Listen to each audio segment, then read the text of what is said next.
Stand by to launch FanStream Sports. 3, 2, 1. Let's start. Hello, sports fans. Welcome to FanStream Sports. Nothing but pure sports. This is the JP Show. JP, it is so good to hear you back on the air. Stand by. Now, here's JP.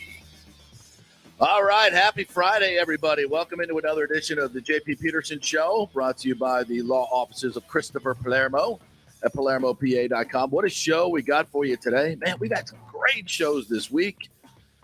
Another all-star guest lineup today as we break down the historic transition from Bruce Arians to Todd Bowles and all the pundits around the nation and locally here and what they're saying about what happened yesterday, what's going to happen. It's fascinating stuff on so many levels. We'll get into all of it. Chris Torello from Spectrum Sports 360 will join us at 10:15. Bobby the Chief Taylor at 10:30 to talk about big Lightning weekend. They got the Blackhawks coming in, got Toronto on Monday. So it's a big stretch for the Lightning. And we're going to break down what may go down as the greatest fight in hockey history. Nick Gadramaki.com. And you know what fight I'm talking about, right? You got to tell me what it is. I don't know. Zach Bogosian v. his 3-year-old kid.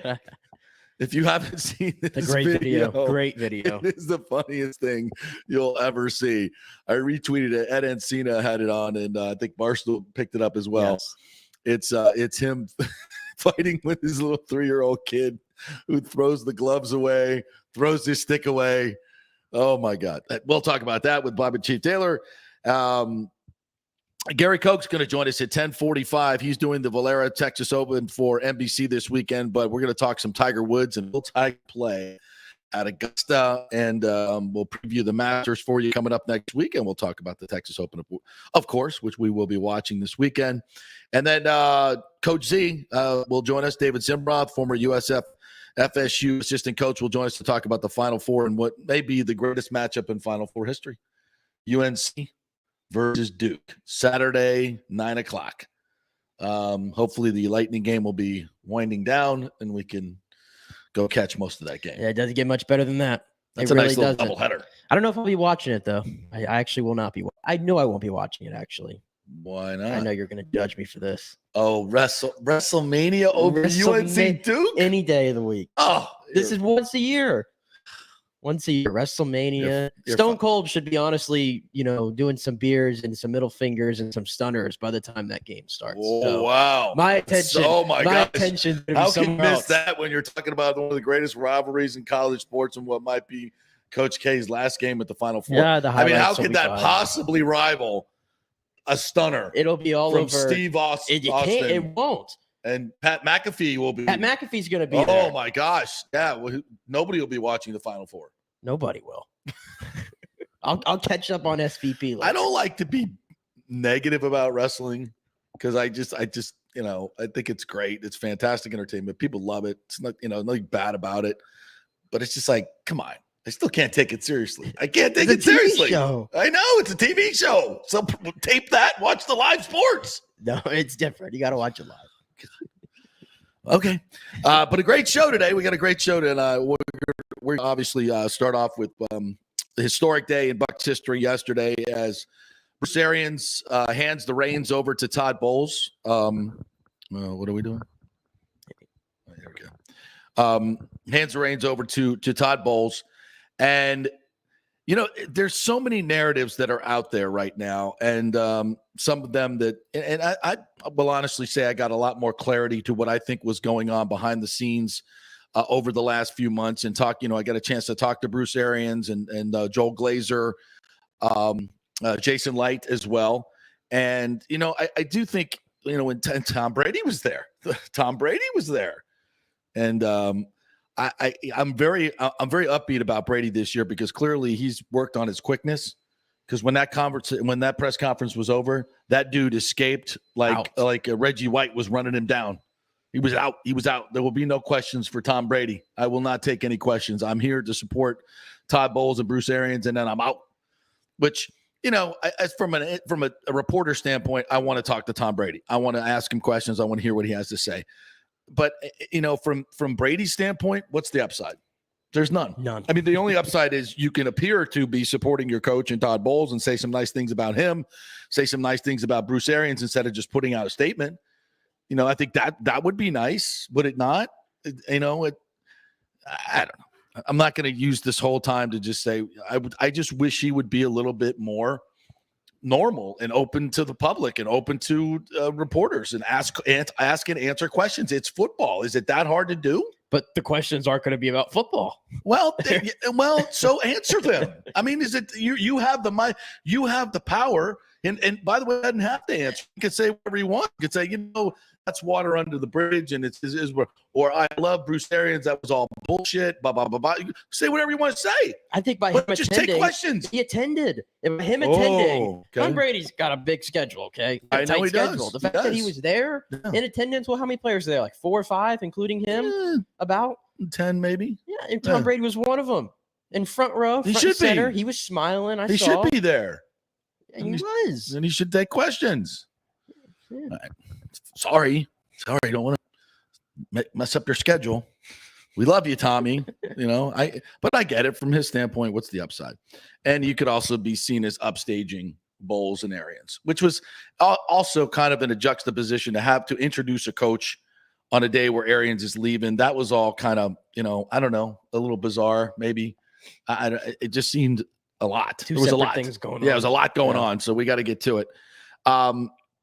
And just first and foremost, I think what I come away with right now is, and I use the luxury of this historic perspective that I have covering this team for so long, and also knowing Bruce Arians as I do on some of a personal level, and seeing it all kind of come full circle. I think there's a lot of people out there, Marcellus Wiley, John Romano, especially in his column, that kind of feel like this is setting Bruce or Todd Bowles up for failure. That Bruce is bailing out, and this team is trending in the wrong direction, and is in some way, if it all goes wrong, it's going to be Todd Bowles' fault. I don't see that at all. I think the overarching theme for me is one of a magnanimous and very selfless deed that Bruce Arians is doing. I mean, if Bruce Arians stays in, gets us another Super Bowl, he's going to the Hall of Fame. He said it yesterday. I don't give a shit about the Hall of Fame. I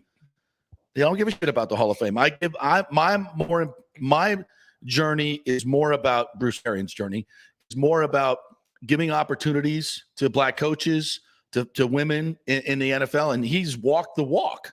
He hasn't just talked the talk like the Rooney Rule. He walks the walk. He did it. He handed this team over. He could have handed it over to Bowles next year with Brady gone, but he gave him a Ferrari instead of a Pinto. It's definitely, this team is not trending in the wrong direction. In the NFC, is it the best team in the NFC? Hell or the yes, second it's best the team best. in the NFC? It's the best team in the NFC. How is that trending in the wrong direction? Yeah, when I heard Marcellus Wiley give his whole take yesterday, trending in the wrong direction. No. In what way? No. In what way? No way. And by the way, just historically, off the top of my head, besides maybe Mike Tomlin and Tony Dungy when he went to the Colts, name another black coach that was set up more to have more than less. And even Tomlin at that particular time, I don't know, how I can't remember exactly where the Steelers were, but I don't think they were flourishing. Well, they were a Super Bowl team the year after he got there. Yeah, they've always been good. Yes. It's a great organization that you're going to, the first and foremost. But yeah, and Dungy's, when he came on with the Bucs, he was their third choice. Exactly. And this is usually where black coaches get their opportunities. And I think, God bless BA for doing this. Now, you could be cynical and say, well, come on, he was kind of pushed out, And as I heard Chris Long say, and I think this might be, I don't even know if this matters, but he said maybe it was more of a nudge than a push. I don't even think it's not even appropriate, because I think we forget that Bruce Arians is coming off an Achilles injury, which limited what he could do. I know he's not playing, but it's hard to move around. It's hard to have your normal schedule when you're dealing with that kind of pain and discomfort. And he's 70. He's going to be 70 years old. And not to say that this is just a young man's game. It's not. The older coaches are flourishing in this league. Yeah, they really are. But I think he also realizes that there is a level of energy and commitment that you have to have, and certainly that Tom Brady forces everyone to have. It's unusual. And does he still want to be doing that? And he's be part of this. And he looked at the whole landscape of what his entire life has been about. And this is actually the best thing he could possibly do for his legacy and indeed walk the walk. Now, I know that's hard for a lot of people to grasp, that maybe an old white guy would do something this magnanimous for a black coach. But guess what? That's what just happened. And I think it's one of the greatest things I think I've ever seen in sports. Because, yeah, Bruce, if he wins his Super Bowl, he's in the Hall of Fame. And he's not going to go into the Hall of Fame as a special assistant, to the or whatever his new title is. It doesn't work that way. But you know what? Maybe it should. If this team goes on to win a Super Bowl, and maybe he's going to be constructing a part of it, and this is part of his legacy. Well, he constructed a large part of this team. Yeah. And I said this the other day. He is the number one reason the Bucs won the Super Bowl. And people say, "Oh, that's stupid. Brady's the number one reason." Brady's not here without Arians. So vis-a-vis, you don't get Brady unless Arians is here, and that's a fact. That is a cold hard fact. So ergo, Arians is the number one reason. Yeah, and the other thing to consider too, Todd Bowles, he's not exactly young either, by the way. No, he's 58 years old. Yeah. And if you heard Bruce Arians talk yesterday, 58's old. Oh, No, touched a nerve there. Ouch, bad. Touched a nerve. I thought you were 48. I am 48. It's April Fool's, so Yeah, you can be whatever absolutely. you want today. Yeah, that's right. But yeah, anyway, I mean, he's not getting any younger. And you heard Bruce talk about it yesterday. That was around the same age that he got his first coaching opportunity. And how long did it last? Bruce Arians has coached what, like 7-8 years in this league as a head coach? Yeah. That's the shelf life. So when people say too, oh, why didn't he give it to Byron Leftwich? Because I heard that narrative too. They stuck it to Brady by not giving it to Byron. Byron Leftwich is what, 39, 40 years old? He'll get opportunities. Todd Bowles, this is it for him. And what better opportunity to have than this one? Yeah, and I think that to me was the overarching thing for me was what legacy Bruce Arians is leaving here by doing this and passing it on to Todd Bowles now.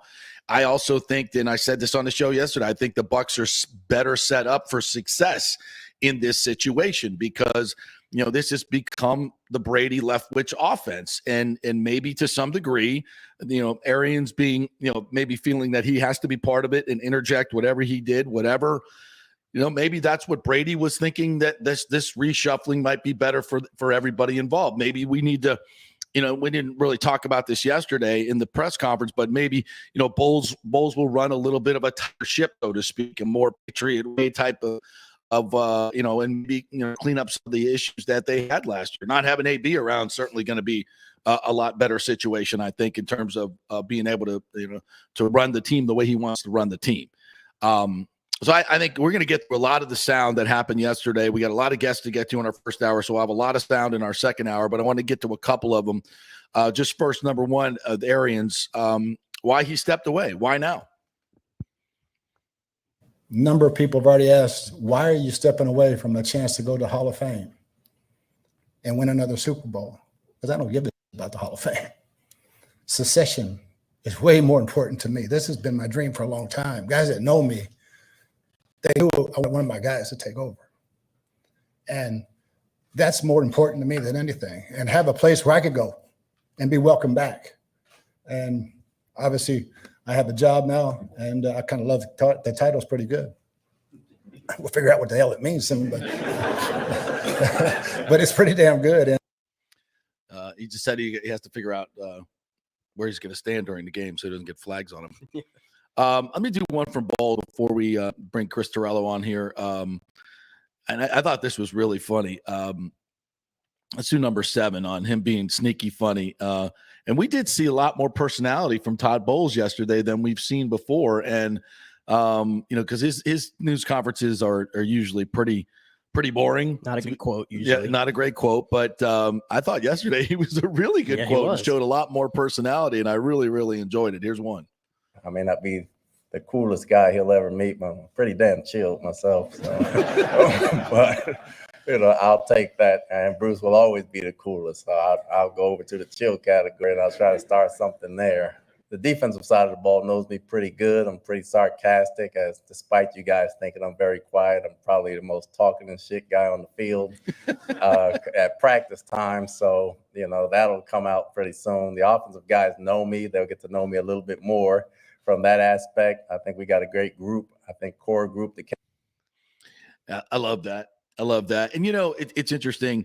You look at his career records. He's 26-41 with the Jets. His first year, he was 10-6. Some people will say, well, got handed a great defense by Rex Ryan, and then things went south after that.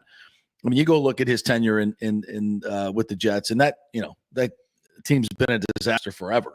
It's a bad organization. They were breaking in a new quarterback. They're switching quarterbacks. It just it wasn't a great time for him. And I think a lot of people look at Todd Bowles as very much like a Bill Belichick in the fact that he struggled at Cleveland. You saw Pete Carroll get fired in his first year. A lot of guys, their first time around, didn't do so well.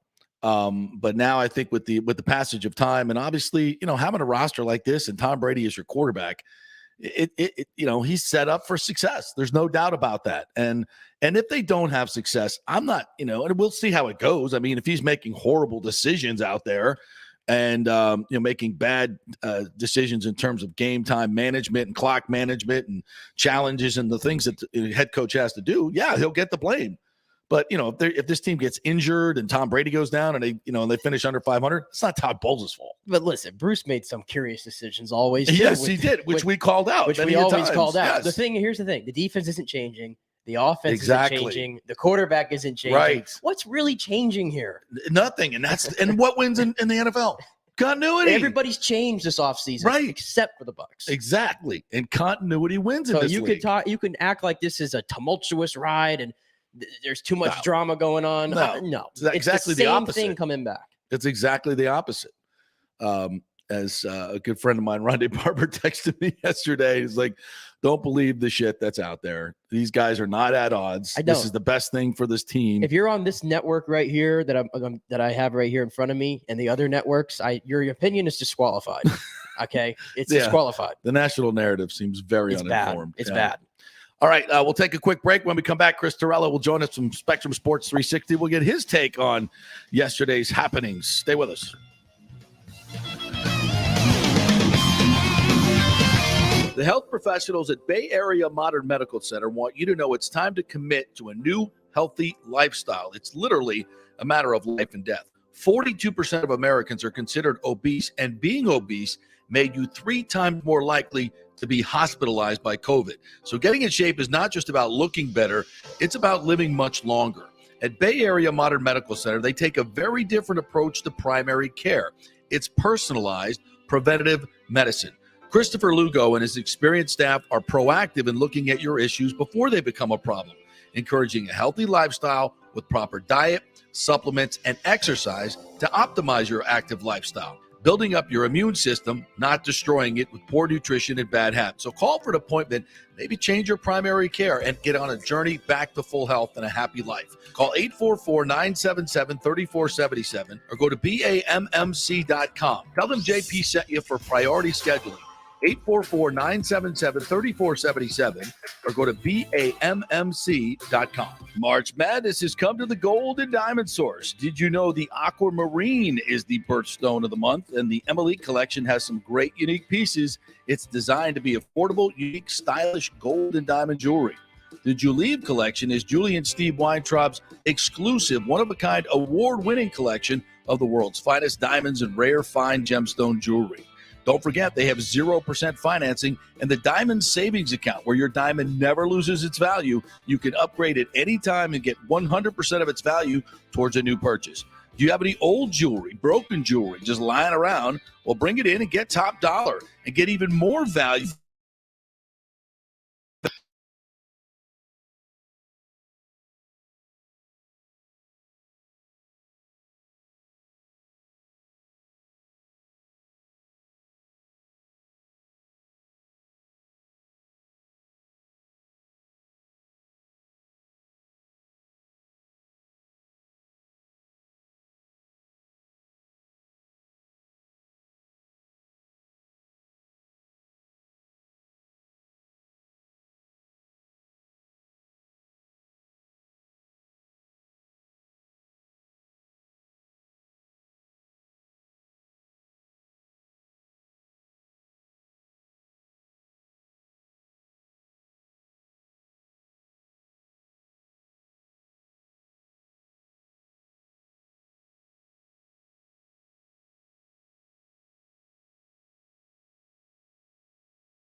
And fill up your car.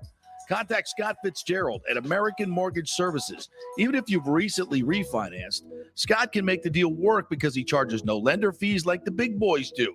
He will also shop your loan around a dozen lenders, get the best rates and terms. Let them compete for your business. The big banks charge huge lending fees. Customer service is simply a phone number with endless wait times. Scott is local and will personally take your call. Here's his cell phone number. Tell him JP said you could call. 813-294-7595. Scott's done over 3,000 loans, including many coaches and athletes. He will answer your calls and concerns and give you workable strategies to be smart with your money. Reduce your payments. It's not just what you make, it's what you keep. 813-294-7595 or email him at scott@amstampa.com. Come back at you. Now, more with JP on Fan Stream Sports. It's only just begun.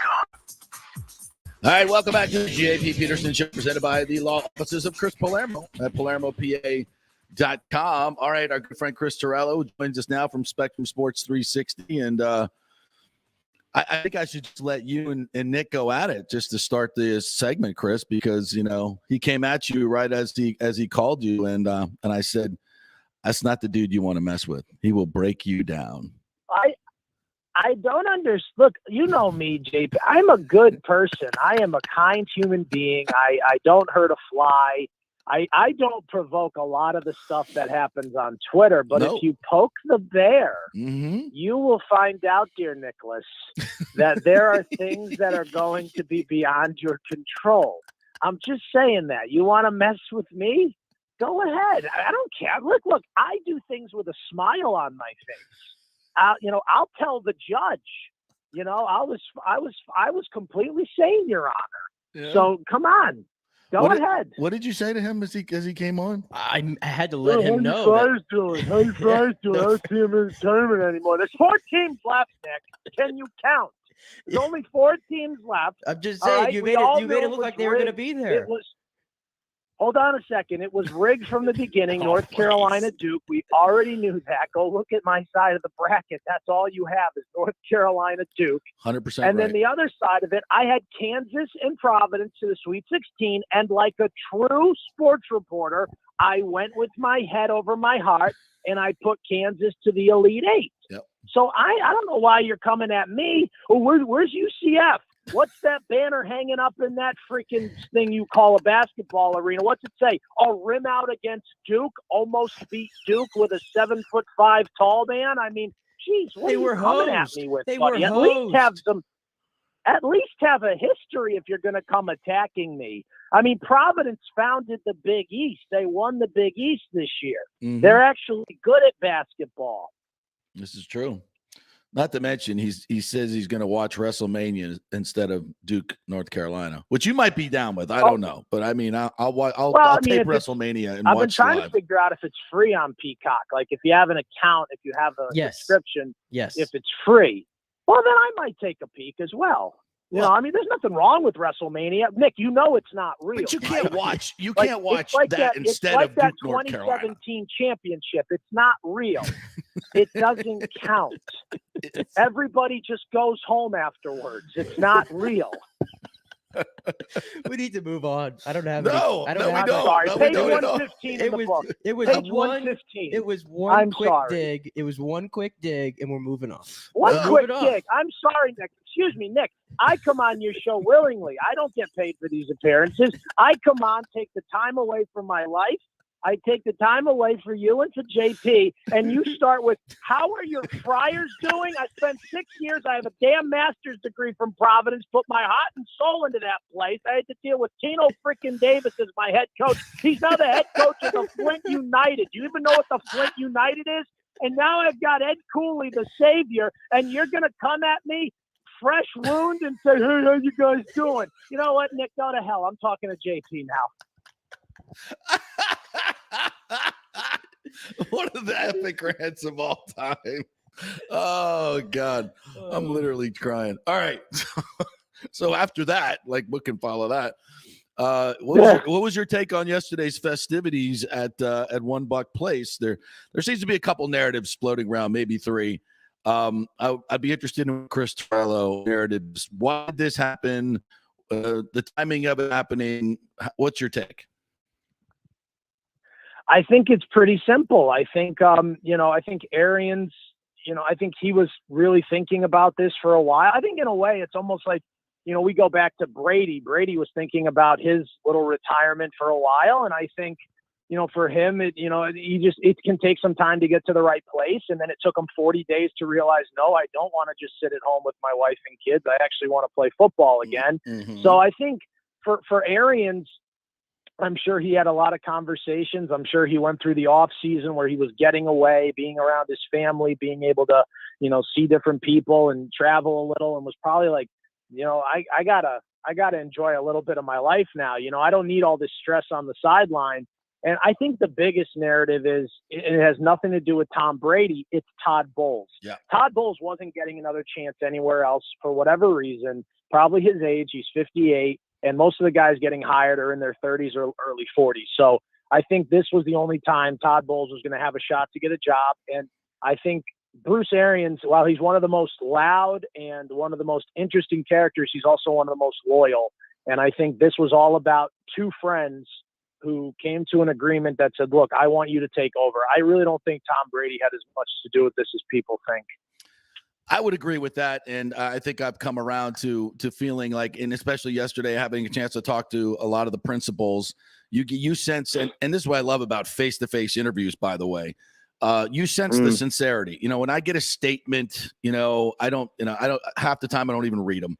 I want to, I would have loved to see Brady answer some questions yesterday, like a human, but I guess that's not going to happen. And when you hear Bruce talk about what this means to him, that the Hall of Fame doesn't mean shit to me.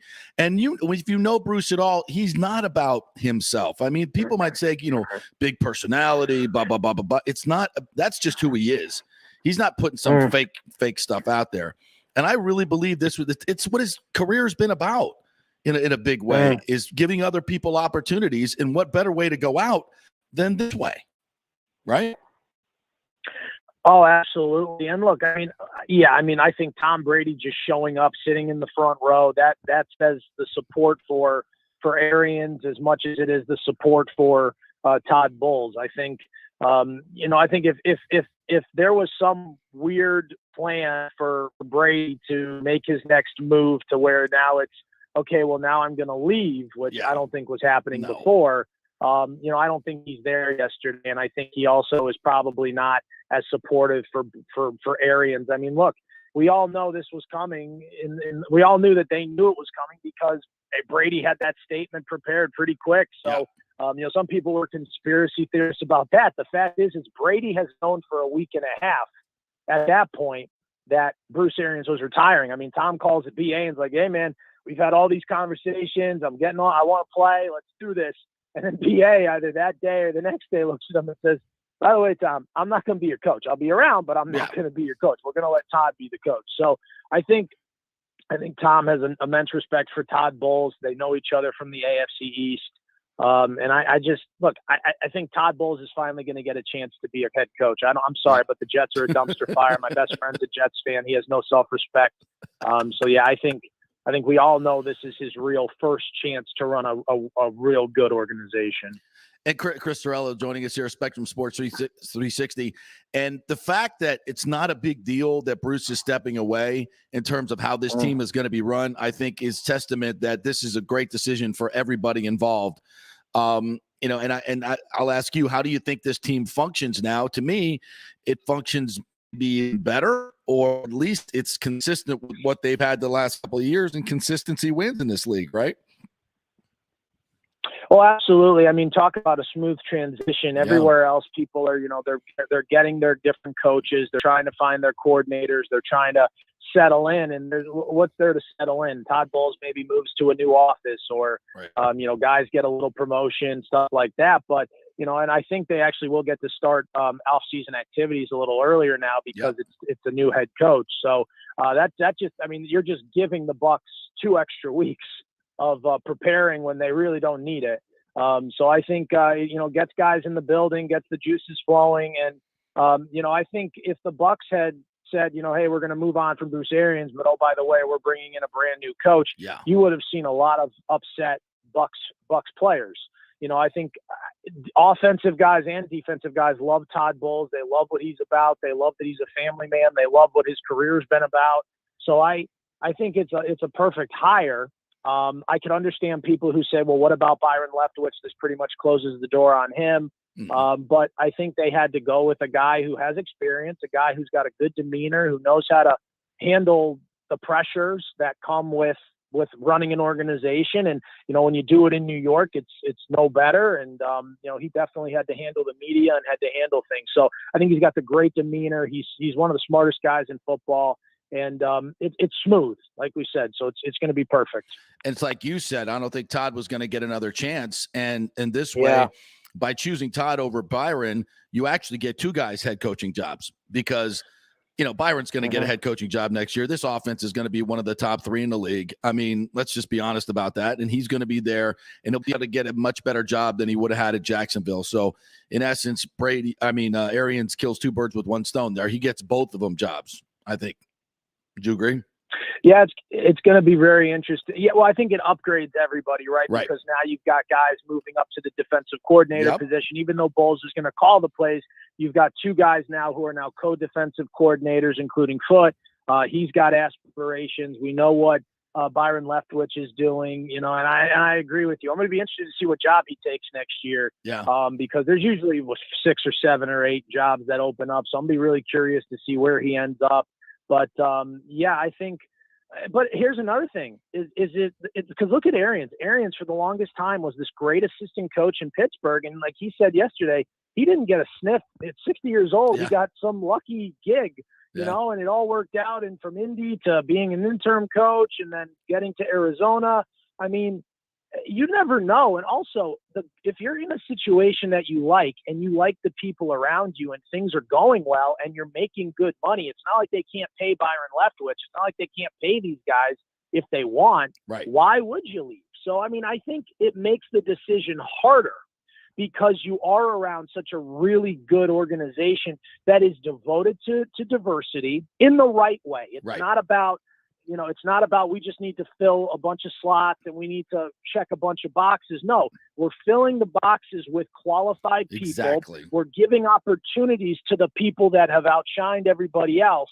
They just so happen to look a certain way or have a skin color. That's how the Bucs run their organization. So why would you go somewhere else where people are trying to fit into the Rooney Rule when you are exceeding the Rooney Rule because you want to? Yeah. Doing it without quotas, and that's the way it should be done. That's the way the coaches want it as well. All right, Chris, good stuff as always, my friend. Appreciate your time, and I know it's very valuable. But the epic rant will go down in history. We thank you much. Absolutely, Nick. You enjoy that fake wrestling this weekend, buddy. While we're watching, you enjoy Providence and the NIT next year. You enjoy. All right, got to go to break. Thanks, Chris. Quick break. When we come back, Bobby the Chief Taylor will join us here on the JP Peterson Show, brought to you by the law offices of Christopher Palermo. Quick break. We'll talk some Lightning next.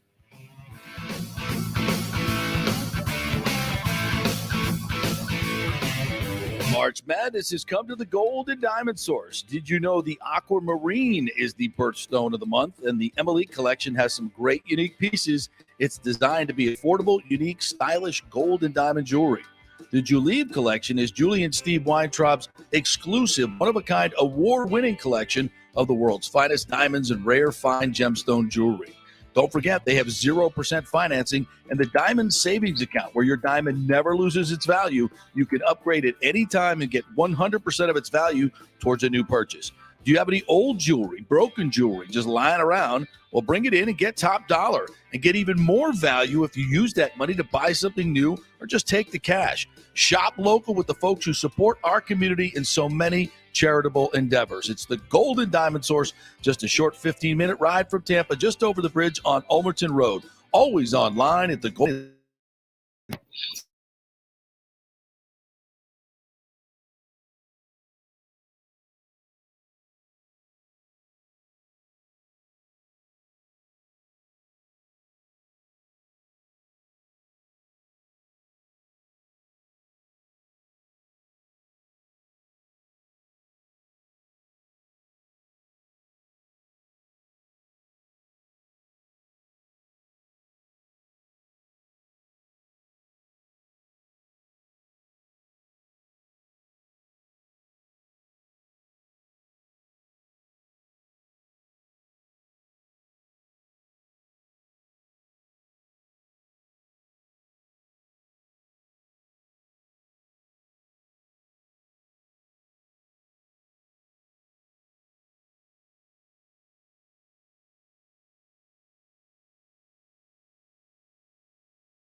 Christopher Palermo at PalermoPA.com. Ladies and gentlemen, Let's rock. This is FanStream Sports with JP.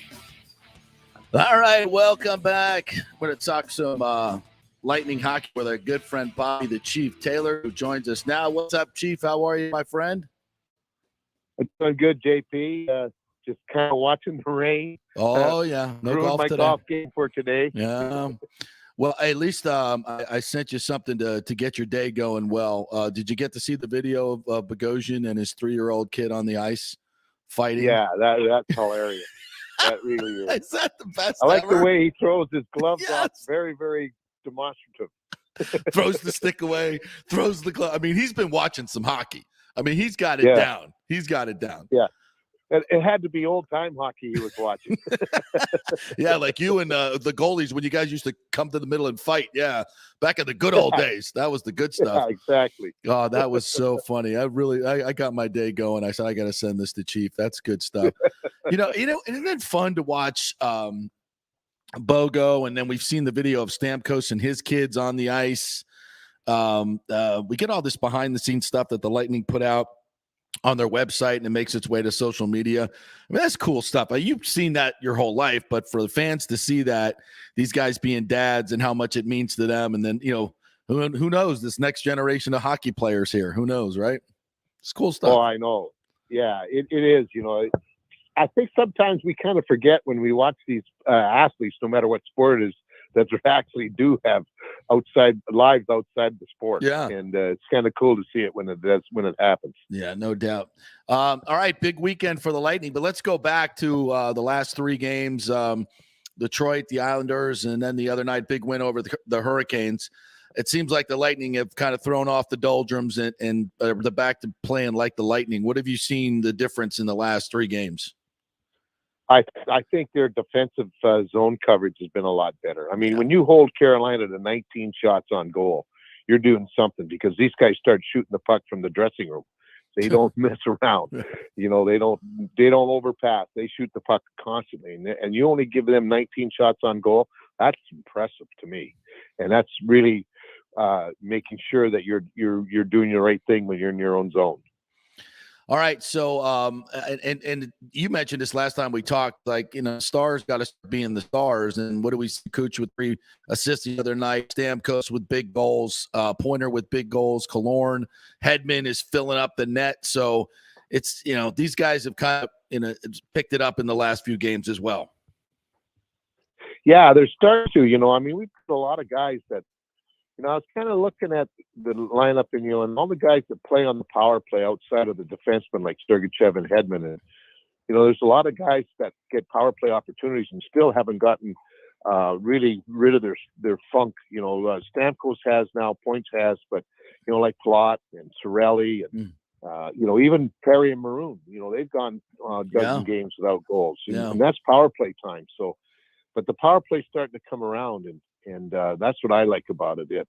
In the playoffs, you don't get a whole lot of chances on the power play, but to get to the playoffs, so the seeding is going to be very important who you play in the first round. So the last 15, 16 games are going to be important because of the tight race here in the East. The 8 teams are going to be in the playoffs. We know that. It's going to be Washington, Boston, and everybody else. But what is the order? Because when you look at the standings, JP, the Lightning are 1 point behind Toronto, 1 point ahead of Boston, and then they're going into and they played one last game, which makes up tonight. But they're 8 points behind Florida. That might be a stretch to catch the leader because basically just to tie them, that's 4 games that they have to lose and 4 games we have to win. Yeah. So you're looking at an 8-game swing. So just to tie them, and that it's pretty hard, especially with the way the teams are playing in the East here. They don't go on long stretches of losing very often at this time of year. No, and Florida's really, really good. So who ideally would you want to play in the first round? I mean, you're going to have to – it seems like every round in the East is going to be I think 1 to 8, any of those teams you just named could probably, win the Cup, which is, you would never say that in any season. But now they're all kind of right there. I mean, I think there's some teams that have better goaltending than others, right, that I think you would have to maybe cross them off. But I think they're all really good teams, and I can see the Lightning going 7 games with all of them. But that being said, who would you like to play in the first round and then from there? Well, for me, I think getting second or third would be good because now you're going to play Toronto, which they've always played really well in Toronto and at home here. And their goaltending, with Campbell hurt, not playing as well. Toronto can score. Boy, you got to be careful. They can really put the puck in the net, but they're struggled defensively in my mind. So I guess if I had my druthers, that would be probably the team that I'd rather see play in the first round because it seems like that's the round where more upsets occur in the first round than anywhere else. Yeah, very true. That's where I think I would rather, if my druthers, I'd rather play them. And I would think that they're still not going to have full houses in Canada for the playoffs. I mean, so if you play at Toronto or Montreal, or Montreal's not going to make it, but you play at Toronto, you're not going to have a full house rooting against you, which is much different than what you'd see in, say, Carolina or Pittsburgh or any of these other places. I always laugh about that, JP, because the Canadian fans are very quiet. In Toronto, I said, when you played in Toronto, it's like you're playing in a library. They don't make a whole lot of noise. They might have changed because I haven't been in the building in about 4 years, but up until then, they were very, very quiet as opposed to other teams. Yeah. I'm not saying that they're really silent, but opposed to other teams, when you go into their buildings, they're loud and raucous, and Toronto was much more subdued. And we'll get them on Monday night. I hate to skip ahead of the Chicago and Montreal, two teams that are struggling, obviously, but we'll get Toronto on Monday night, and that should be one hell of a game. That's going to be, is that the NHL Network? I think Bally's will carry that one as well as I'm looking at it. So that's going to be a kind of a playoff preview on Monday night. Exactly. They're playing pretty well too right now. And, it's become a pretty decent rivalry, with us in Toronto. I think they're finally realizing that that we play really good hockey here. Yeah. People in Canada. This just in. Yeah, I guess, if you win 2 Stanley Cups in a row, I think maybe you should wake up. But you know what, JP, one of the things that too, and we've talked about this earlier, but people don't understand this up north anyway. There's only one team in this league since we came in the league in '92 that has won more Stanley Cups than us. Yeah. And that's Detroit. That's Detroit. Wow. That's sobering to think. Pittsburgh has won 3. We've won 3. Detroit is the only team that's won more Stanley Cups than us since '92. And the people in the media up north, in the northern part of this country, and the United States, haven't picked up on that. Well, maybe we should remind them. It'll be interesting Saturday, though, to see Marty come in here coaching the Canadians, which we haven't really talked about a lot this year. It'll be fun to see that, right? Oh, yeah. I mean, he's got them playing really hard. I mean, I know they got shut out last night in Carolina, but everybody does. Carolina is, it's the number 1 defensive team in the league, and plus the fact that their goaltender Carolina played really, really well. Mm-hmm. I'm not saying that Montreal could have beat them, but they might not have been shut out if that goaltender for Carolina hadn't played out of his gourd. Yeah, so it'll be good to see Marty. All right, Chief, good stuff as always, my friend. We'll see you at the rink a lot. We get to know each other again, and we got 3 games in 4 nights, so time to ramp it up at Amalie. Cannot wait. Thanks, partner. Yeah. All right. Take care. It's Bobby the Chief Taylor right there. All right, quick break. When we come back, Gary Koch's going to join us from Texas as he's there covering the Valero Open, and we'll talk about the possibility of Tiger Woods playing in the Masters, shocking as it may be. Some golf talk when we come back with Gary Koch. Stay with us.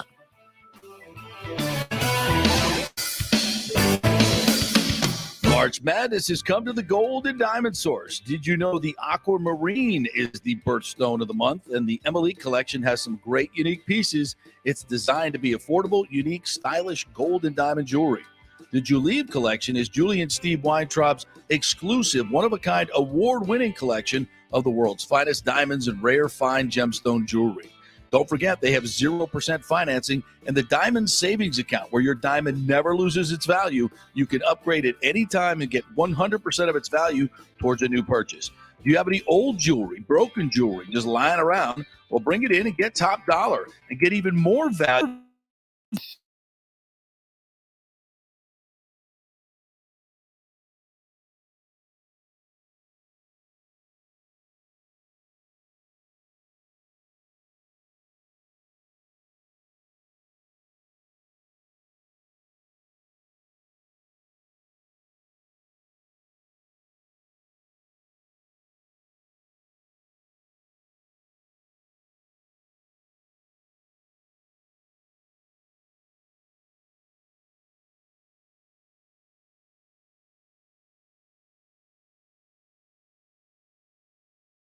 Do business with a local company with a commitment to our community.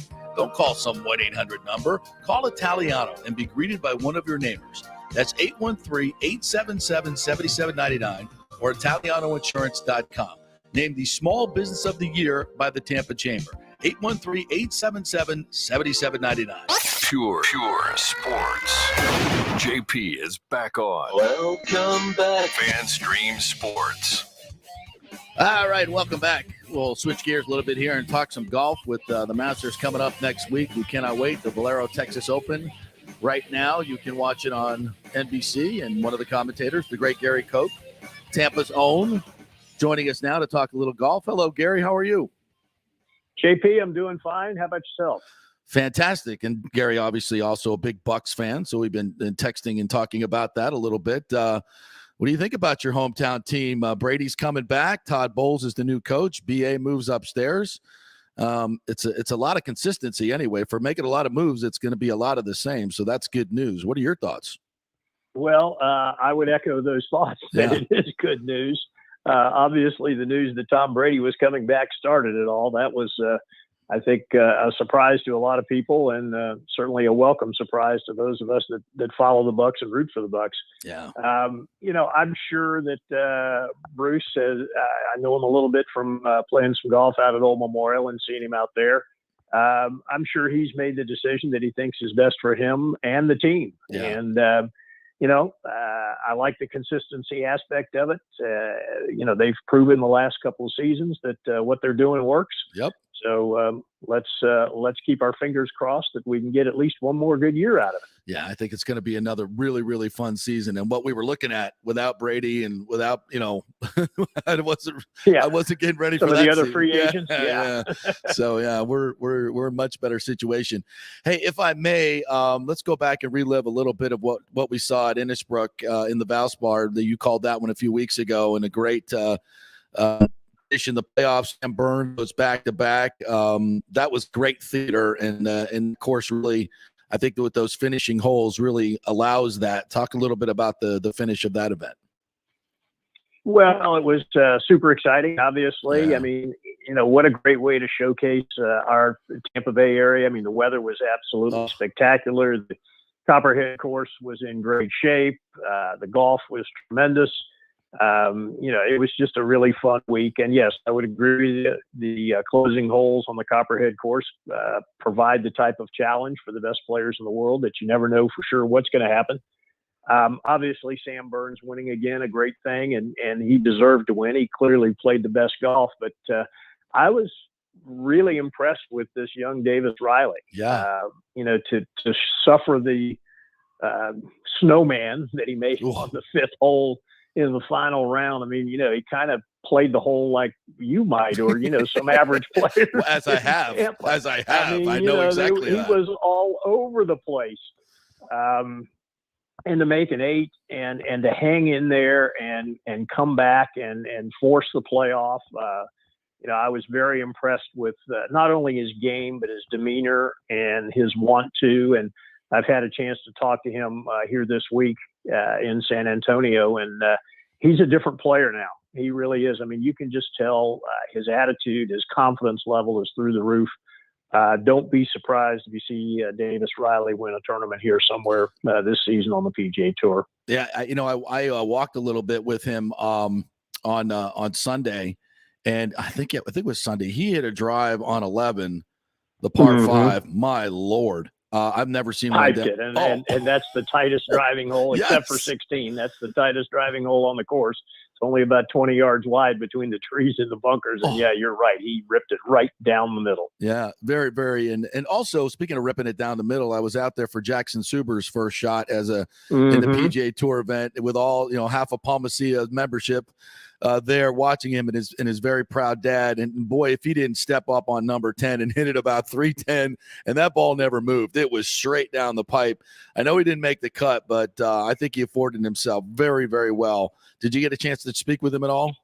I did, just briefly. I think he learned a tremendous amount from the experience. I had a chance to play in a PGA Tour years ago when I was still an amateur and playing at the University of Florida. And, it changes you. It really does. I mean, to go out there and play, a course that's set up for under PGA Tour conditions, something you hardly ever get to do as an amateur, and perform well, which he did. Yeah. He acquitted himself very well. It just brings a whole different level of confidence to a player, to know that they have the game, that can compete at that level. And also, I know Jackson a little bit, and I'm sure he was observing. You've got a great opportunity to be around the best players in the world, and you take a look and you watch and you see what they do, and you compare what you do to what they're doing, and oftentimes you learn things that hey, maybe I need to be a little bit better at this aspect of the game, or maybe I'm going about this wrong, and maybe need to change something. So I'm sure it'll be a great learning experience for Jackson, and I've played with him a couple of times. He's got a tremendous amount of talent. So would not surprise me at all to see him move on to the professional ranks and have success. Well, you've played Palmacy a few times. Have you shot 59 out there like he did? Nope. Never. Yeah, it's that's a different level. So maybe he'll be the next Davis Riley. You do not know. All right, to the question of the day. Tiger went out and played Augusta the other day with Justin Thomas and Charlie. That must have been quite an event. Have you heard anything about how it went, how he felt? What are your thoughts? Well, actually, I was able to text a little bit with Jim Bones Mackay, who is now caddying for Justin Thomas. And of course, Bones was working with us at NBC here for several years before going back to caddying. And he said he was very impressed with what he saw that day. Nice. So, he didn't go into a lot of detail. He was a little on the quiet side, but he just said very impressed with everything I saw. So I would guess by that there's a legitimate chance that we'll see Tiger play next week. When I watched him play at the parent-child event, the PNC Championship in Orlando in December, I thought there was absolutely no way in the world he would be ready to play at Augusta National. He was riding in a cart. He was playing on what is a virtually dead flat golf course. And even there, by the end of the day, he was noticeably limping. Yeah. And here we are, 3.5 months later, and now you're talking about he may actually play and walk what is the most difficult golf course to walk on the PGA Tour. Any event that's played during the season on the tour, Augusta National is the most difficult course to walk.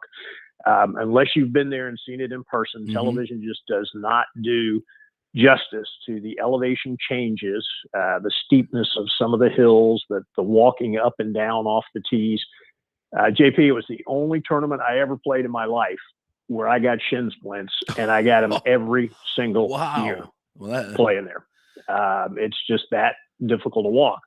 So to think that he's actually going to be able to do that is pretty mind-blowing. It really is. Now, I say that, and then you have to remember it's Tiger Woods. Tiger Woods, throughout his career, has done things that you just didn't dream could be possible. And, I won't put it past him to show up and be on that first tee on Thursday. If I'm not mistaken, he did win a U.S. Open with a microfracture in his knee. Basically on one leg. Yes. Yeah. So he did. Yeah. There's that. So, I mean, his mind, how he can control his mind over his body, I think has been one of the greatest strengths of his game, right? I mean, all those guys can hit it out there, but it's how much of it is mental when you're winning majors, and how much of it is going to be mental when you're trying to block out that pain and those issues to go out there and play 4 rounds possibly at Augusta. If anybody can do it, it's him, right? Yeah, I would agree with that 100%. I mean, I think, you go back and look at his career, and certainly his mental capabilities, his mental toughness, his ability to focus, so forth and so on, has been unrivaled in this generation of players for sure. Yeah. And, the other thing I have to think of too is, I mentioned watching him play back in December and what it looked like. And, it's 3.5 months later, and I can promise you that whatever was possible to be done from a rehabilitation standpoint, he's done it. Yeah. Physical therapy, I'm sure every single day, and pushing it to the limit, trying to, heal as quickly as possible. So, he's proven he can do that too. So, he is unique. There's no doubt. Gary Koch joining us here at NBC Golf in this crazy world we live in on so many levels. If you'd have told me after watching Phil win the PGA at 50 years old that in a few months Tiger will be playing the Masters and Phil will not, I'd say, well, you need some explaining there. Like, hard to believe that's where we are. But is this Phil's choice? Is this the Masters' choice? What are your thoughts on Phil not playing? Well, I wish I could give you a definitive answer on that. Yeah. I really can't. My guess would be that it was probably strongly suggested that maybe Phil not show up because of the circus that would have followed. Yeah. Which would have potentially taken away from the actual playing of the Masters. So that would not surprise me if that was the case. I don't know that for a fact, but it would not surprise me. And yes, I can't believe that Phil could go from, making history, being the oldest to ever win a major championship in May, and less than a year later being, pretty much banished from the game. I mean, it's really mind-boggling to me. He has done so much for the game, and the game's done a tremendous amount for him. Yep. I mean, don't forget the fact that he's won, $90 some odd million in prize money and probably made another $700 or $800 million off the golf course in endorsement money throughout his career. So for him to make some of the comments he did, I think were probably a little over the top. Yep. And, I think he's probably paying the price for it now. No question. Well, before we let you go, can you handicap the Masters for next week? You've been seeing all these guys playing in. You've been covering it. So who's hot? Who you got? I have. I guess if I had to bet on one player, if I was forced to make a wager, I would have to go with Justin Thomas. I know he hasn't won here recently, but he just seems to be that close. The round he played the Saturday there at the Players when the wind was, such a factor, and most of the players struggled mightily. He played just beautifully. He played well in Tampa as well. He just didn't make the putts that he needed to. Performed well again at the match play, in Austin. So I think, a week off, he'll get the putting straightened out. And, I would be very surprised if Justin Thomas is not in contention come Sunday. Any other dark horses or just other guys you think that we could throw in our Quinella? I guess you couldn't call him a dark horse now since he's won 3 times in about the last 6 weeks would be Scotty Scheffler. Yeah. He's got a swing that's a little bit reminiscent of Jack Nicklaus in that his hands very high at the top. He's very upright in his swing, and he hits the ball miles in the air. And oftentimes at Augusta, that works out really nicely. That high approach shot that comes in and settles in the right place on those greens. So wouldn't be surprised to see him do well. And you know what? It wouldn't surprise me to see our Sam Burns, double Valspar champion, be right there too. He's got the game to do it. And Brooks Koepka is trending in the right direction. I think he's getting healthier. Yeah, he seems to be. He does. He seems to be. Yeah, I talked to Brooks a couple of weeks ago, and he says he's as healthy as he's been in several years. And his game is trending. He had the low round of the day, the final day there at the Valspar Championship, and played reasonably well last week at the match play. Let's put it this way. It wouldn't surprise me to see him be up there. All right, Gary, thank you so much for your time, as always. Really appreciate it, and hope to see you back soon here at Palmacia. Thanks, buddy. All right. Sounds great, JP. You take care. Thanks. The great Gary Koch right there. That's I had not heard much about Tiger's round, and getting it from Joe LaCombe, who's right there. I know, Tiger probably doesn't want a lot out there, but wow. I think it's going to happen. Golly. It's got to happen. What a scene that's going to be. Man. One of the most anticipated Masters ever, maybe. Is the sports world just like going nuts? It really is. Like every day it's like, oh, Tyreek Hill's, Devontae Adams, like Tom Brady's coming back.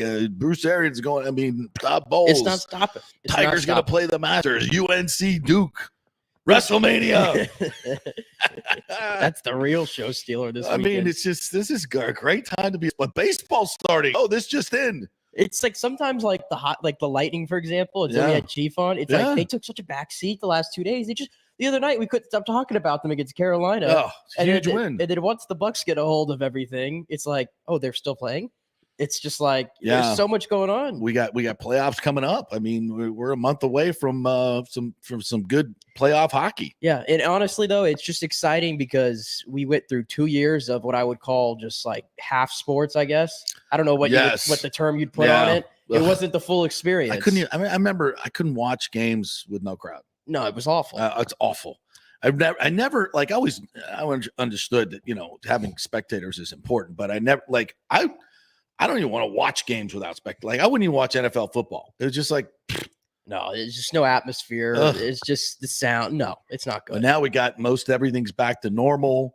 It's just, I cannot wait for this Masters now. I was going to tell you, by the way, looking at your leaderboard there, your Texas, you see a name that sticks out there near the top, right? Koch, our guy. Matt's got to win to get in the Masters. Got to win to get in. He's played in the Masters for what? I think his 20 years in a row, I think he may have said. His caddy, Brian, comes on with us from time to time. So, if Koch can win, that's a great storyline this weekend. He put a 5 under on the board yesterday. Yeah. So he's in the mix. I think he tees off at 1 o'clock today. Yeah, 1:09 today. So there's a lot of big names, though, that are like set to not be in the Masters this year. Yeah, that's a lot crazy. of big names. Like Jason Day, it wasn't too long ago. He was number 1 in the world. Yeah. Ricky Fowler, who usually performs well at Masters. Like he can't get over the hump, but he's always in contention. He's not going to be there. His game is just falling off. Even this, he needs to win this, and I think he shot like 1 over or even yesterday, so he's not even in the mix today. So many guys not in there. Yeah, but all you need is one. All you need is one, and it starts with a T. And it's going to be unbelievable. All right, we'll take a break. When we come back, we're going to get back into we'll hear from Todd Bowles and Bruce Arians. A lot from the press conference yesterday. We'll break it all down for you. Some very interesting things from all the parties involved. We'll hear from Joel Glazer as well and Jason Light. I got a chance to talk with him one-on-one, so stay with us. The world economy is in chaos, and mortgage rates are going to go higher in the next few months. Meanwhile, home values are up 24% in some neighborhoods of Tampa Bay. Do not miss this opportunity to refinance your home, get some much-needed cash to handle skyrocketing inflation, and fill up your car. Contact Scott Fitzgerald at American Mortgage Services. Even if you've recently refinanced, Scott can make the deal work because he charges no lender fees like the big boys do. He will also shop your loan around to dozens of lenders and get the best rates and terms. Let them compete for your business. The big banks charge huge lending fees. Customer service is simply a phone number with endless wait times. Scott is local and will personally take your call. Here's his cell phone number. Tell him JP said you could call. 813-294-7595. Scott's done over 3,000 loans, including many coaches and athletes. He will answer your calls and concerns and give you workable strategies to be smart with your money. Reduce your payments. It's not just what you make, it's what you keep. 813-294-7595 or email him at scott@amstampa.com. The health professionals at Bay Area Modern Medical Center want you to know it's time to commit to a new healthy lifestyle. It's literally a matter of life and death. 42% of Americans are considered obese, and being obese made you 3 times more likely to be hospitalized by COVID. So getting in shape is not just about looking better, it's about living much longer. At Bay Area Modern Medical Center, they take a very different approach to primary care. It's personalized, preventative medicine. Christopher Lugo and his experienced staff are proactive in looking at your issues before they become a problem, encouraging a healthy lifestyle with proper diet, supplements, and exercise to optimize your active lifestyle, building up your immune system, not destroying it with poor nutrition and bad habits. So call for an appointment, maybe change your primary care, and get on a journey back to full health and a happy life. Call 844-977-3477 or go to BAMMC.com. Tell them JP sent you for priority scheduling. 844-977-3477 or go to BAMMC.com. Have you purchased a home in the last 10 years and the stucco is starting to come loose from the upstairs portion? Well, that can cause some serious damage that you can't see until it's too late. Is it becoming an eyesore? Have you contacted the builder and just can't get any relief? That's very common here in Florida. So call the law offices of Christopher Palermo. They can help you. Call 813-221-5636. That's 813-221-5636. He's recovered millions for his clients. The law offices of Christopher Palermo at PalermoPA.com. March Madness has come to the Gold and Diamond Source. Did you know the Aquamarine is the birthstone of the month? And the Emily collection has some great unique pieces. It's designed to be affordable, unique, stylish gold and diamond jewelry. The Julieve collection is Julie and Steve Weintraub's exclusive, one-of-a-kind, award-winning collection of the world's finest diamonds and rare fine gemstone jewelry. Don't forget, they have 0% financing and the Diamond Savings Account, where your diamond never loses its value. You can upgrade at any time and get 100% of its value towards a new purchase. Do you have any old jewelry, broken jewelry, just lying around? Well, bring it in and get top dollar and get even more value if you use that money to buy something new or just take the cash. Shop local with the folks who support our community in so many charitable endeavors. It's the Golden Diamond Source, just a short 15-minute ride from Tampa, just over the bridge on Ulmerton Road. Always online at thegoldendiamondsource.com. Italiano Insurance has been serving and working in our community for over 60 years, and it's not just about insuring all the pieces of your life. Italiano is as much a part of Tampa Bay as the Cuban sandwich, Gasparilla, and our Bucs, Lightning, and Rays. They're also active supporters of great charities like the Humane Society, Metropolitan Ministries, and local pediatric cancer centers. Hey, we all need insurance, so do business with a local company with a commitment to our community. Don't call some 1-800 number. Call Italiano and be greeted by one of your neighbors. That's 813-877-7799 or ItalianoInsurance.com. Named the Small Business of the Year by the Tampa Chamber. 813-877-7799. Cryptocurrency is all the rage today. The market cap for the industry is now over $1 trillion. And you read about people making millions of dollars, right? You want to get in, but have no idea what to do? Or maybe you dabbled a bit and you want to unlock the real money-making opportunities and don't know how to do it. There are over 10,000 tokens and thousands of decentralized finance exchanges to navigate. So what do? You go to DeFiLava.com. The folks at DeFiLava.com are in Tampa Bay, and they work with you directly to set up custom accounts, answer all your questions, and provide market analysis. Decentralized finance and cryptocurrencies are here to stay and will change the financial markets as we know them. Get in the game. Get with the experts at DeFiLava.com and tell them JP sent you and get their free 2022 crypto market forecast today at DeFiLava.com. Don't get left behind, folks. Make some money at DeFiLava.com. Pure sports. JP is back on. Welcome back. FanStream Sports. All right, welcome back to the JP Peterson Show. Great first hour. Chris Torello, Bobby the Chief Taylor, Gary Koch making some national news. With Joe LaCava saying Tiger looked really good in his round at Augusta. And I got put in a body bag earlier, too. You did. You got to know who you can mess with and who you can't. Torello he's a special kind of viper. He is. He's a verbal viper. Very good off the cuff. Yeah. Like if I'm gonna get into a chewing battle, I need a day. Yeah. I need a day to get my thoughts together. You still got no shot against him. I got no thoughts. No. You can bring all the stats and stuff. When he starts going, bringing out Ed Cooley's and, the Detroit, the Flint United or whatever the hell. I have no idea what the Flint United It doesn't matter, but you know what he's saying. And it's just like, you're toast. It's their delivery. Yeah. I think he's the best sportscaster on TV right now in this area. Best shit talker. Ain't no doubt about that. No, I love when he anchors on Spectrum Sports 360. No, nothing against Mike Cairns or any of the other guys. I think they all do a great job, but I think he brings an enthusiasm and a knowledge that is rare these days. And he's really, really, really good. And it comes through that he truly loves covering local. He loves covering the Bucs as he does, a story on two Gaither sisters playing softball, and that's impressive. Really good. And Dan Lucas does a great job at News Channel 8. And, I just wish they would give those guys more time, give them more time. Just never understood that, man. They always used to say, oh, nobody cares about sports. Nobody cares about local sports. And it's all about weather and news. And, we'll give you your minute 30. Yeah. I mean, even in this day of being able to get weather on your phone, and there's ESPN gives us all the sports. We don't need to hear from you. I'm like, ESPN doesn't cover, and ESPN never even covered the Bucs for the longest time, or the Rays, or the Light, or anybody. And I'm like, no, they're not really doing that. I mean, they're covering the Lakers. That's about it. Don't get me wrong, but I mean, Paul Delgado, great on weather. Yeah. Dennis Phillips, great on weather. Yeah. But I like my sports. but I've seen it already. I know what the weather is. I popped it up on my phone. And you could say that about sports, but you don't get the commentary. Yeah. Like you can't have an opinion about the weather.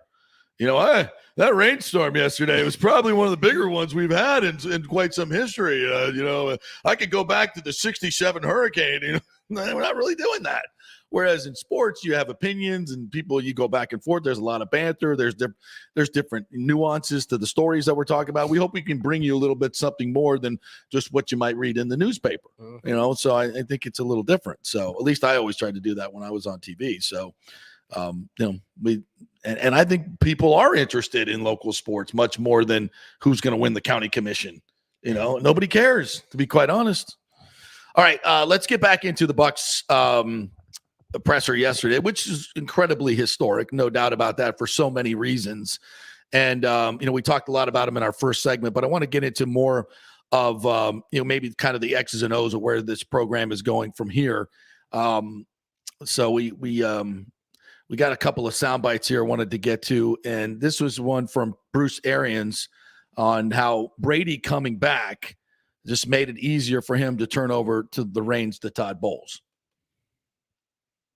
Yeah, I mean, kind of in the statement, thought about it after the season, but again, it wasn't right.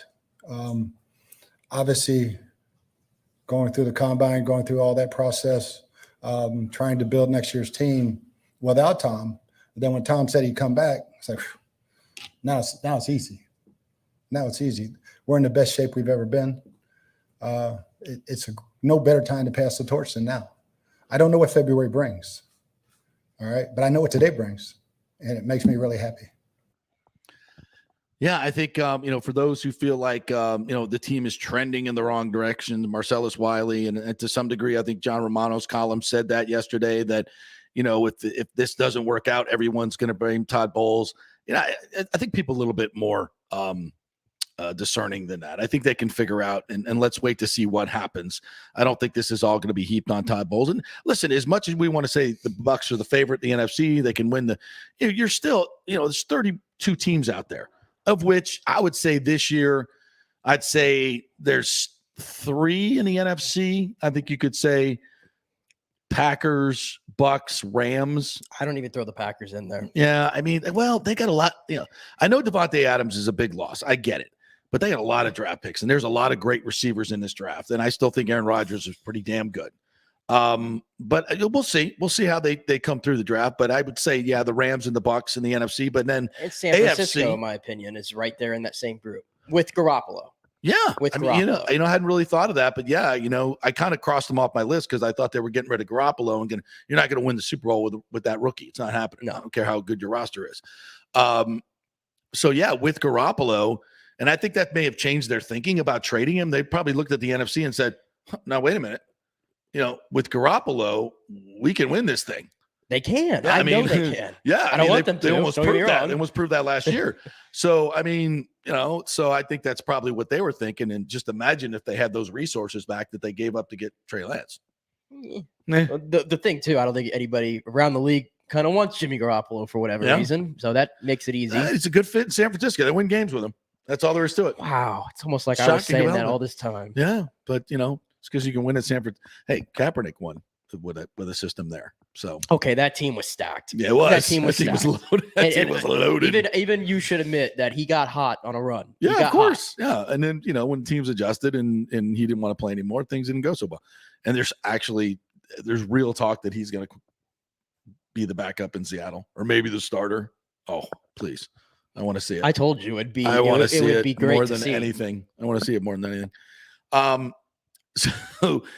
So yeah, so the NFC, and then in the AFC, what are you looking at? You're looking at there's a lot of teams. There's the Chiefs.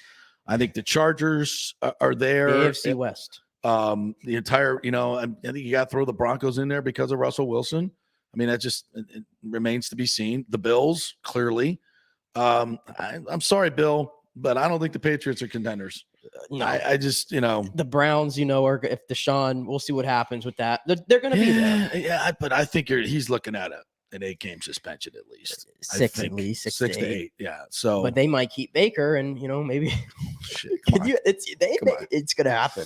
Come on, it's going to happen. I'm telling you. I meant to say this last week. I'll say it now. Wouldn't it be unbelievable if Odell and Jarvis sign back, and then Deshaun gets like a suspension? They keep Baker, and those guys are stuck there having to play with Baker for like 6 games. Could you imagine? That would be like Chris Rock coming to Will Smith and Jada's anniversary party, walking in the door. Hey, everybody, I'm here. I don't think you were really invited, but sure, come on in. I mean, seriously, can you imagine the quarterback room? Oh, my gosh. If we could do like soccer, you do it alone. Baker's here. Hey, he just came through the front door. Just got alert. I thought you told him to turn off his key card. I don't know what happened. He got in. He must have come in with somebody else. Oh, should we tell that story? No, we shouldn't tell that story. We'll keep that one to ourselves. Why? Huh? Why? It's best to be kept to ourselves. Just keep it like this. The Bucs turned your key card off. The listeners expect, and evidently John Romano's too. Well, now you've already spoiled it, so you might as well just say your story. It wasn't that big a deal for me. So I haven't been to the facility. I went for training camp, but I've gone in the facility for a couple of years because of COVID. So I had my old key card, media key card, walked up, it didn't work. And as I think they've issued new ones in the last couple of years anyway. And so Romano walked up behind me and his key card didn't work either. And I was like, yeah, I don't know what's going on with the system today. Mine didn't work. Expected his to work, right? But his didn't work either. So, I said that, trying to be nice, trying to be cordial. He just turned away, turned his back to me, went to his phone, didn't say anything. I was like, so I don't agree with a lot of your columns, you want to talk about it? Fine with me. No. This is why many of these reporters don't like me. You don't know. You don't say. Yeah. I mean, it's funny because these reporters, especially columnists, they'll take opinions and talk shit about all kinds of people, but they have the thinnest skin of anyone. The thinnest skin of anyone. It's whatever. But anyway, so very interesting press conference for so many levels, and it was great to talk to some and see a lot of the old friends in there, and like John. And chat with everybody.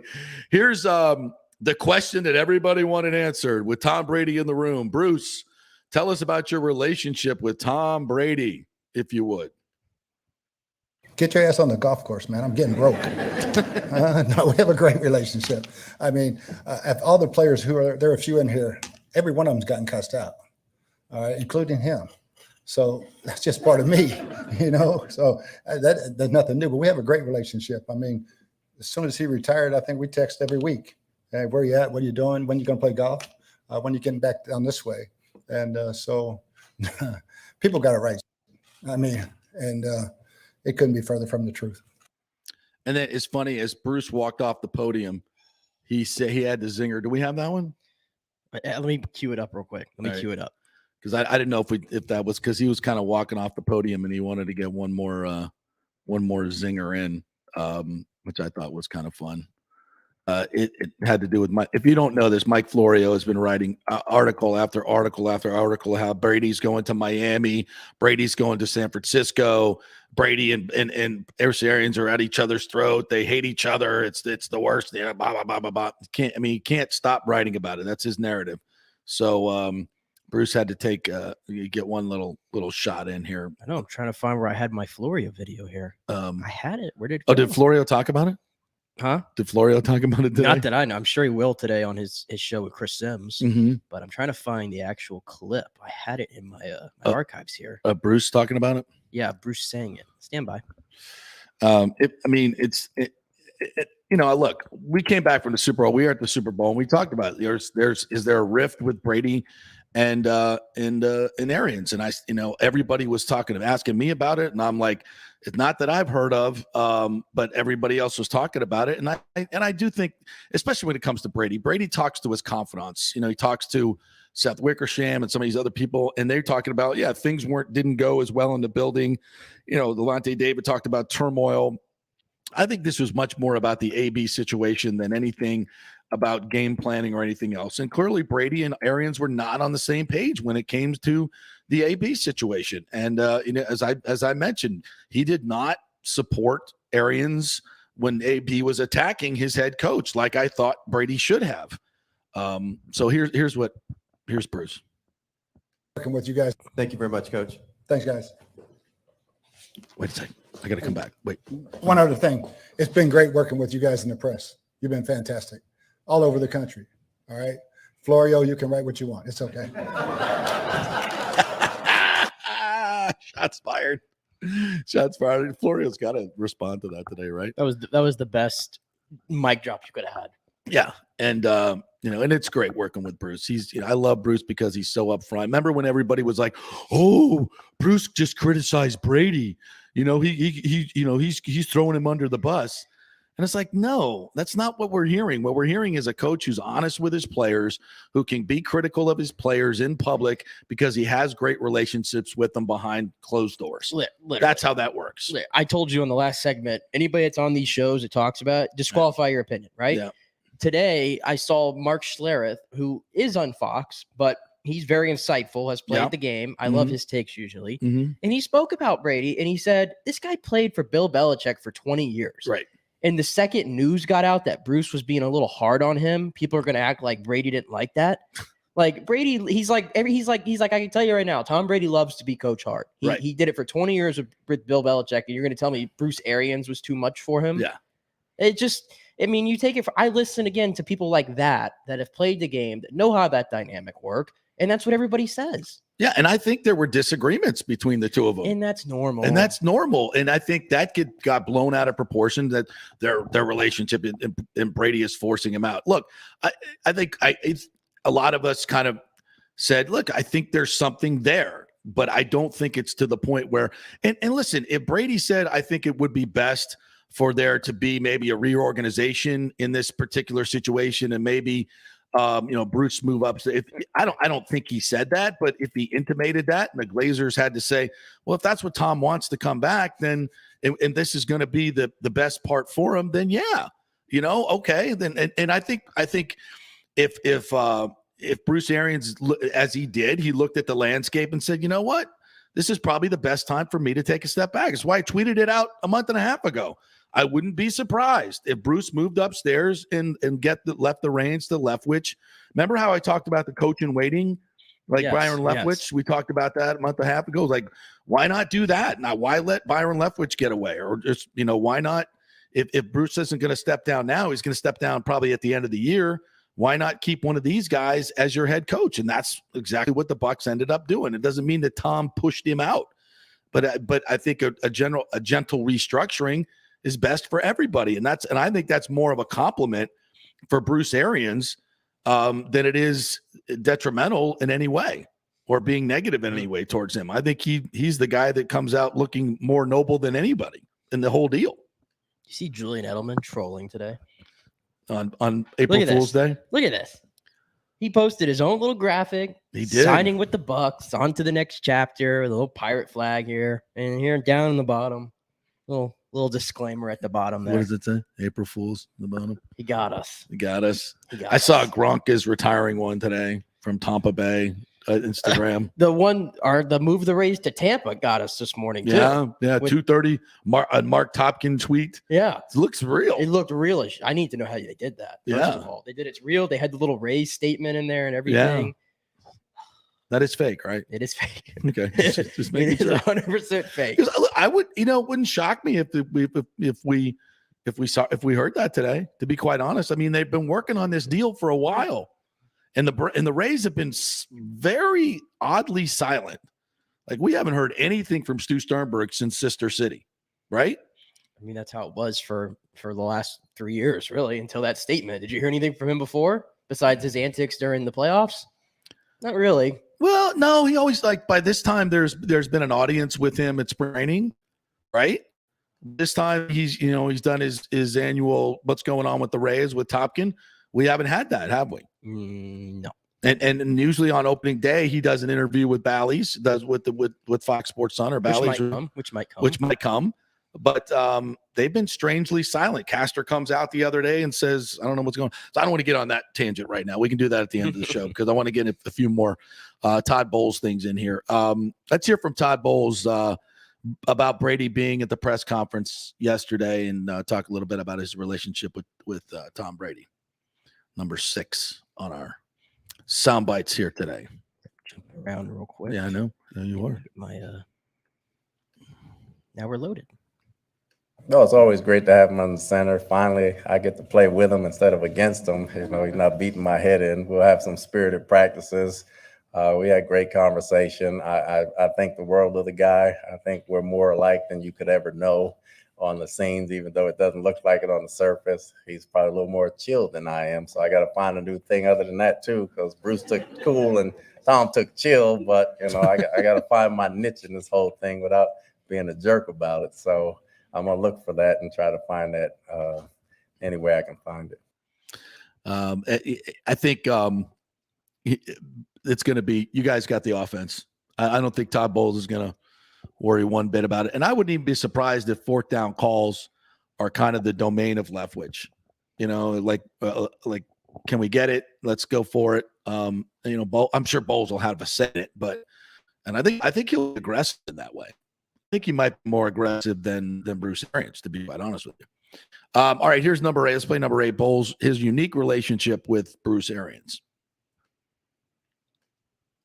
Don't forget, he played for Bruce. Probably is our bald heads at this point, but he smokes, I don't. He drinks, I don't. So we got along well because we never got in each other's way. So from that category, but, speaking to me personally, from a man to a point, he will probably definitely the most influential coaching figure, father figure that I've ever had in my life in this league. So as long as I shall live or continue to be in this league. And I just want to thank him personally before I go on, just face to face, so the whole world knows what he's meant to me. It's a pretty cool relationship, having coached him, brought him on as a coach, and he didn't want to be a coach. And Doug Williams, oddly enough, was a guy who got him started in coaching. And maybe now the curse of Doug Williams, if it hasn't been removed, will definitely be removed now. I think all the curses. I think all the curses are behind us. Yes. But that soundbite. 40 years he's known Todd Bowles. Yeah. Imagine coaching that kid in college, and then somehow 40 years later, I'm going to retire and hand that guy the keys to the greatest player in the history of football to go coach him. I mean, that's crazy, is it not?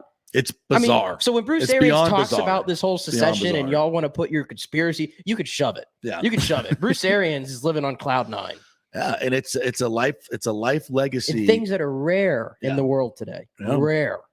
Real relationships, authenticity, and doing what you say you're going to do. Yeah. All of that is rare these days.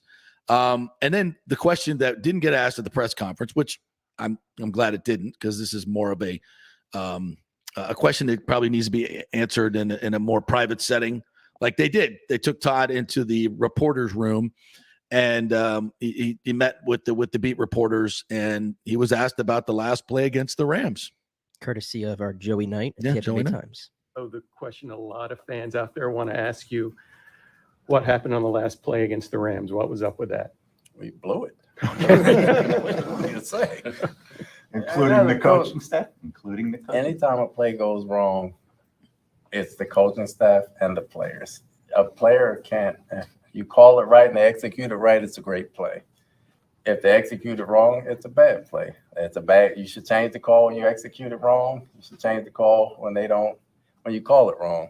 When you call it right, it's one play. We had plays in the first half that are far more important of losing that game than that last play. You're trying to win the game. You're not playing to you try to sit back there and let Stafford have all the time in the world in crunch time. Are you trying to win, or are you trying to see if you can get in field goal range and go? And, Sean had just fell down the play before, and Cooper caught the big gain, and the pressure didn't get there.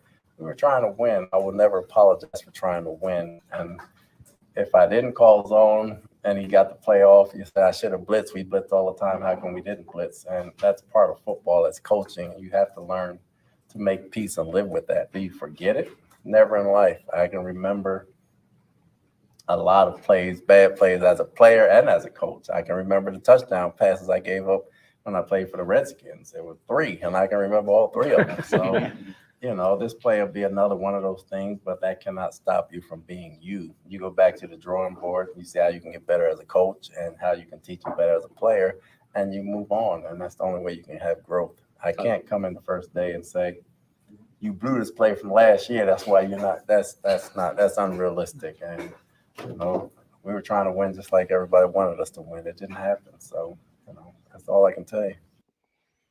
Pretty candid. I'm glad we got this answer now, because if you would have asked him that after the game, he would have probably maybe spoke for 10 seconds about it, and we would have never known.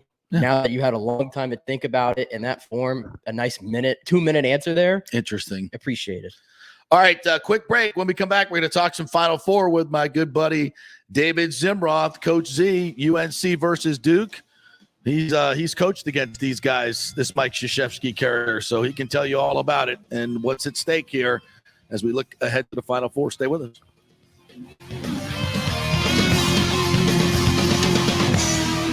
The world economy is in chaos, and mortgage rates are going to go higher in the next few months. Meanwhile, home values are up 24% in some neighborhoods of Tampa Bay. Do not miss this opportunity to refinance your home, get some much-needed cash to handle skyrocketing inflation, and fill up your car. Contact Scott Fitzgerald at American Mortgage Services. Even if you've recently refinanced, Scott can make the deal work because he charges no lender fees like the big boys do. He will also shop your loan around to dozens of lenders and get the best rates and terms. Let them compete for your business. The big banks charge huge lending fees. Customer service is simply a phone number with endless wait times. Scott is local and will personally take your call. Here's his cell phone number. Tell him JP said you could call. 813-294-7595. Scott's done over 3,000 loans, including many coaches and athletes. He will answer your calls and concerns and give you workable strategies to be smart with your money. Reduce your payments.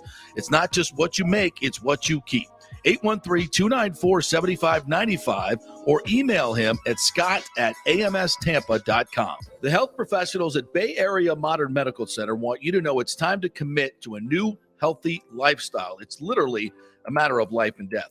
42% of Americans are considered obese, and being obese made you 3 times more likely to be hospitalized by COVID. So getting in shape is not just about looking better, it's about living much longer. At Bay Area Modern Medical Center, they take a very different approach to primary care. It's personalized preventative medicine.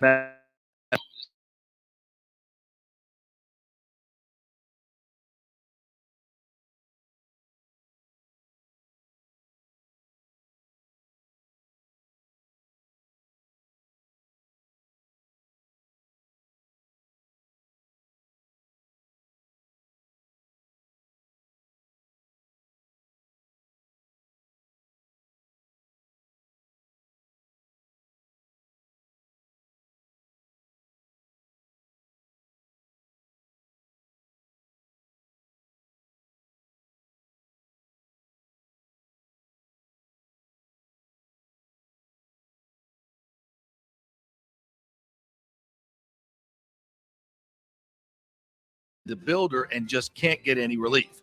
That's very common here in Florida. So call the law offices of Christopher Palermo. They can help you. Call 813-221-5636. That's 813-221-5636. He's recovered millions for his clients. The law offices of Christopher Palermo at PalermoPA.com. Pure sports. JP is back on. Welcome back. FanStream Sports. All right, welcome back to our second hour here, brought to you by Bay Area Modern Medical Center. Christopher Lugo and his team will get you right if you're looking for a new primary care physician. He is great at what he does. We had him on the show a couple weeks ago. Check out that interview in our archives at fanstreamsports.com. Some great information about COVID and keeping your body healthy for the next pandemic when it comes along, as promised. So, get your health right. And they do it in an extremely different way there. It's personalized medicine. They spend a lot of time with you when you're in the doctor's office, and that's really different. So go to BAMMC.com and get more information. Bay Area Modern Medical Center. All right, let's talk some Final Four. One of the greatest matchups ever with the great David Zimroth, Coach Z, former USF and FSU assistant coach. What's up, partner? How are you? JP, I'm just sitting here waiting to do this show, man. I'm all prepared. I know you're all jacked up for this UNC Duke matchup. You coached against Mike Krzyzewski, and this could be his last game against North Carolina, their first ever meeting in the tournament. I mean, you would almost think they concocted it this way, but what are your thoughts as you look forward to this matchup, 9:00 Saturday night? Well, it's a special matchup. Never been done before in the history of their rivalry. Based on how the public was anticipating the Final Four, I think everyone's extremely happy that, St. Peter's didn't beat North Carolina, even though I'm a big Cinderella story guy. So I would have loved to have seen that. Plus I'm not a huge Carolina fan, but it's for all practical purposes, it's just a phenomenal matchup along with the Villanova-Kansas game. But when you're looking at the Duke-Carolina game, the storylines are off the charts. You got Mike Krzyzewski's final weekend in basketball. You've got Hubert Davis, first-year head coach, who's got his team in the Final Four. Both teams were not playing great coming into the tournament and have turned things around, and they both look really, really strong and on both ends of the court. So it's making for an incredible matchup and one that everybody will be watching because it's a 9:00 tip. Yeah. Well, I mean, let's talk a little bit about North Carolina. There was a time when we didn't even think they were going to make the tournament. I mean, they were a very ordinary team most of the year. What happened to them? What got into North Carolina? You know what? I don't think anybody knows what happened other than Hubert Davis and those players. They lost games by 15 plus points 3 or 4 times. They lost toward the end of the year against Pittsburgh at home, which is unheard of, losing at home to anybody there. I just think everything started clicking when they beat Duke in Coach Krzyzewski's last game at Duke at Cameron. And I think it gave them a sense of confidence that has just propelled them through the tournament. And let me tell you, everybody's looking at what was wrong with them. It's how you finish. It's not how you start. Right. They've got really good players. They got this transfer from Oklahoma that people don't talk about. Now they are in the kid Manick, who's just a dynamite player. He was dynamite at Oklahoma. The kid Love has been having an unbelievable tournament. He's a deep threat with the three. Their point guard Davis is playing out of his mind and leading the team. And then they've got what a lot of people thought was the player of the year in the league in Baycott, and he's averaging 16 points, 13 rebounds a game. So you look at those 4 guys and their size and their ability and their skill set, they could beat anybody. Yeah, and interesting, I guess the only thing missing from this matchup is Dean Smith. And Hubert Davis played for Dean Smith, right? So I think he did. So he did. There's a lot of Dean Smith that probably in this team and this matchup. So from an X's and O's standpoint, how do you think they match up? And I'll ask this from a mental standpoint. It seemed like, Coach K's last game at Cameron when UNC went in there and beat them, all those ex-Duke players were there, and that whole pressure of, don't lose, you can't lose, for Coach K, that might have worked against them. Is it still the same dynamic in this game? Yeah. I think you're correct. I think the Carolina guys went into the game with nothing to lose and everything to gain. Right. So I think they played very loose. The Duke kids, it was a week-long, event with interviews and events and, get-togethers of people coming in town, and they could have been distracted. I think if Coach K had to do it all over again, he might have lessened the amount of attention, that week. But, what are you going to do? Here's the winningest coach in the history of college basketball. He's probably one of the great coaches in any sport of all time. Well, what do you do? And then you have all those guys that played for you that have been so successful on and off the court that are all there. It was almost like he was in a no-win situation. He wins the game by one. Wow, why didn't you win more? Right. He loses the game. How could you lose? So I agree with you. And in terms of X's and O's and everything, there's so much negative attention brought to assistant coaches who, quote unquote, I used to hate this line. They've never sat in a head coach's seat. They've never done this. They've never called a timeout. Let me tell you something. As a college basketball assistant coach, the amount of things you have to do to help prepare your team and your head coach for that game, the only thing you're not doing is standing up and barking out different things during the course of a game. Okay? Hubert Davis played at the highest level. He was a great college player. He was a very, very good pro. Heck, he played with Charlie Ward with the Knicks. Yeah. That guy's got nothing to prove. His ego's in check. It's not like he's out there and it's all about him. He's been to the highest mountain to top. You know what I'm saying? There's nothing more Hubert Davis can do in the business other than give back to the kids at Carolina and the school. And that's what he's doing. So in terms of X's and O's, it's not like he's got on his staff the greatest X and O people in the history of college basketball. He's got a bunch of former Carolina players. A couple of them were coaches, weren't even in the business, back in the business. So, I think that's really an overdone situation. No different than what happened at Xavier. Right. They had an interim coach who never coached as a head coach, and he just won the NIT. So, those things need to be dispelled quickly because it's ridiculous already. I agree with that, Coach Z. I'm telling it like it is right there.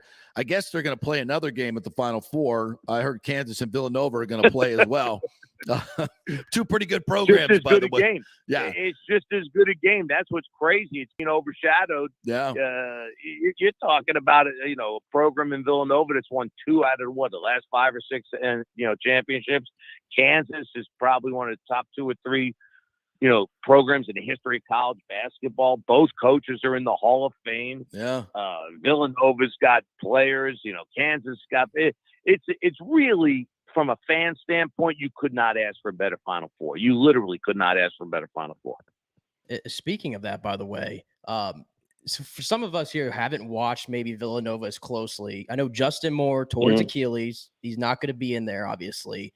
How big of a loss is he? Because I've been hearing that, a lot of people don't think Villanova can win without him. Is he big of a He was probably their most athletic and complete player in terms of being able to, score offensively and create, scoring opportunities for others. He also was a terrific defender, high energy guy. So yeah, that's going to hurt. But what's interesting about Villanova, and you hear that term next man up, all that stuff, they find ways to overcome adversity in terms of injuries or bad loss as any program I've ever seen. Jay Wright has done a magnificent job of creating something there where whoever's in that uniform, those guys can all play and they can all win and they can beat you in a multitude of ways. So yeah, it's going to hurt them. But as long as they got that kid Gillespie handling the ball and calling the shots and being on the court for 38, 40 minutes, you cannot count Villanova out. That kid is the heart and soul of that program. And as he goes, that's how that game's going to go for Villanova. All right. So give me your picks for the Final Four. Who wins the semifinals and the final? What, Come on. So if I'm wrong, people could say. No, I'm going to bet on these, man. I'm going to use my hard-earned money. Yeah, so you better be wish right. I can help you with that. I've never laid a bet in my life, but you would think Kansas is going to be Villanova just based on that injury and how they're playing. They've got a team. They've got a kid that basically was one of the best scorers in the Pac-10 at Arizona State for 2 years, who's actually playing the way he played at Arizona State for them, and Remy Martin. There's a kid on Kansas, Braun, as a junior, really good shooter, 6'6" kid that I think could be the surprise of the Final Four. And the kid, Baji had a great year. I would think Kansas. I'm just saying, I think Kansas probably has the edge, but it's going to be a 1-possession game. It's going to be a 2-point win or a 1-point win either way. Duke, Carolina, it's a pick 'em. I'm going to tell you right now, it's a pick 'em. Both teams are playing as good as they've played all year. The rivalry is going to probably have some, kids a little tight. I think in the end, Carolina, the way they're playing with the amount of guys they've got answering on the offensive end, I wouldn't be surprised if they could pull off the win. I wouldn't be surprised at all. But, I'm sure everybody would like to see Coach K go out like John Wooden did with a national championship. You notice I don't pick winners, Coach. I just give you what I think. Okay. All right. I can go to the betting window with that information, no doubt. All right. Before you go, I'm gonna tee you up for this one. Last time we chatted, you said if the Gators don't hire Anthony Grant, I'll paraphrase, they're morons. You made an impassioned plea to hire somebody with state of Florida connections. So Scott Strickland, the AD at Florida, went out and hired Todd Golden, 36 years old, who led the University of San Francisco, who played at St. Mary's. The original U.S. The original USF, where the great Bill Russell played. Bet you didn't think I knew that. I mean, come on. Really? I mean, well go ahead. I know you said it was an impassioned plea. When you look at those jobs, and I'm a Florida guy, you think right away you hire someone with Florida ties. But more importantly, Grant, who I've known since he's in high school, he coached there. He helped win 2 national championships. So I thought it was a natural fit. Yes. Whether he had interest in them, whether they had interest in him, I have no idea. I'm out of that loop. What I'll tell you is this. They went out of the loop when they hired Billy Donovan. Nobody said that. Billy Donovan was like 30 years old when they hired him out of Marshall. And it wasn't like Billy was killing Marshall. Billy was good at Marshall. And when he got the job, everyone said, well, who's it? Well, when you have a great personality and you're really good at what you do, those are the things that can overcome in-state relationships. Todd Golden, from everything I've read, from everything that has been said, he's almost a clone of what Billy was. Mm-hmm. Young, aggressive, energetic, can build relationships from a cold start. He's got the backing of a lot of guys. And you would think that they know what they're doing there. I'm a Seminole. I wish the guy the best. Because when things are great in Florida in sports, Florida State, Miami, and now UCF going into a power, those schools have to be good in everything. In everything. Football, that is when we thrive as a state, is when everybody, because you look at it, the rivalry has not been of interest at all. In basketball or in football in recent years. Yeah. And we all need to get back to that because I think it creates an immense amount of pride and interest in everything that we're doing. So I wish him the best. I think it looks already as to be a great hire. So we'll see what happens. But we got to say something about the women's Final Four, John. Yes. I mean, JP, I still call you John. That's fine. We still got to talk about the Final Four quick. I know you got you got Stanford in there. It's all twos and one seeds. You got UConn, you got Stanford, you got South Carolina. I mean, you got some for a basketball fan. A basketball fan, you got to tune in tonight. The games are off the charts. South Carolina, who's been basically ranked number 1 all year against Louisville, player of the year for Carolina. Boston is playing out of her mind. Louisville's got a point guard and lift that everybody's talking about, and then you got UConn, Stanford. I mean, people are all over the fact that UConn played, their region in Bridgeport. And I don't look at it like that. But, where you get the best crowds, go play. And if you're good, you overcome it. NC State was a possession away from beating them basically what their home court is. But if you look at UConn, they're like, Duke. It's like they've got Paige Beckers. They've got the girl Azzy Fudd. They've got Williams. They've got a perimeter game that's averaging 40-plus points a game. And then you got Stanford, who's basically, 1A, 1B, which Carolina, that's low. The games are incredible. Both Final Fours are a basketball fan's dream. I watched that UConn NC State game the other night. I watched almost the whole damn thing, and it was fantastic. And I just tell you where women's basketball has come in the past 20 years. I love watching women's basketball. It's incredibly entertaining. And I'm with you. I'm definitely going to watch. I got a Lightning game tonight, but I'm going to keep an eye on these games, and I bet they're going to be fantastic. Yeah. So I do appreciate you throwing that out there, partner. Now, are you also? Oh, you got. Go ahead. What now? Go ahead. No. When you look at the skill set of the women's game, it's really at a high level, and it's something everybody should watch. I watched Paige Bears work out the Academy Games gym like 3 years ago. She was down here with the USA National 3-on-3 team. Okay. Mm-hmm. And I could not believe how good she was. I could not believe how talented she was and humble. And just, she took pictures with the kids. It was really special to watch. And there was a girl, a player from Stanford that was down in that workout as well. So, I'm a big look. I had two girls that played, competitive volleyball. And I'm a big supporter of women's sports. So, I see the value in it, and I see the positives of it, and the coaching and the skill set of these players and coaches is incredible. Yeah, it's watching her in that overtime the other night. At one point, she had not missed a shot. She had scored 15 points in the overtime. She was 4 for 4 from three. Taking elbow jumpers. She couldn't stop her, and it was like nothing. The pressure of overtime, she was like just elevated her game. It was incredible to watch. Unbelievable. What's interesting is the kid is going to their 14th straight Final Four. Most coaches, their goal in their career is just getting to one. Just getting to one. Right. Okay?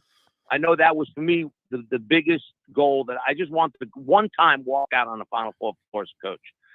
Gino Auriemma looked so drained after that game. You would think none of this would even affect him anymore. That was what, to me, was really, really incredible to watch. The effect it had on him physically. The guy looked like he was ready to go down after that game. That was fun to watch. All right, C, great stuff as always, my friend. Enjoy watching the Final Four. We'll catch up with you next week. Thanks, buddy. All right, you got it. Bye. DZ Sports, by the way, at DZ Sports on Twitter. And if you want, he does coaching clinics here locally, has sent tons and tons of kids to D1 scholarships, girls and boys. So if you got a youngster that wants to learn basketball, you can get in touch with them on Twitter at DZ Sports. Easy to find. Or just hit me up and I'll get you his vitals. Yeah, very knowledgeable stuff right there. Yeah. You got a full nice primer there for the Final Four weekend. I'm glad he mentioned the women's Final Four tonight, because that's I was watching that game the other night, and it was unbelievable.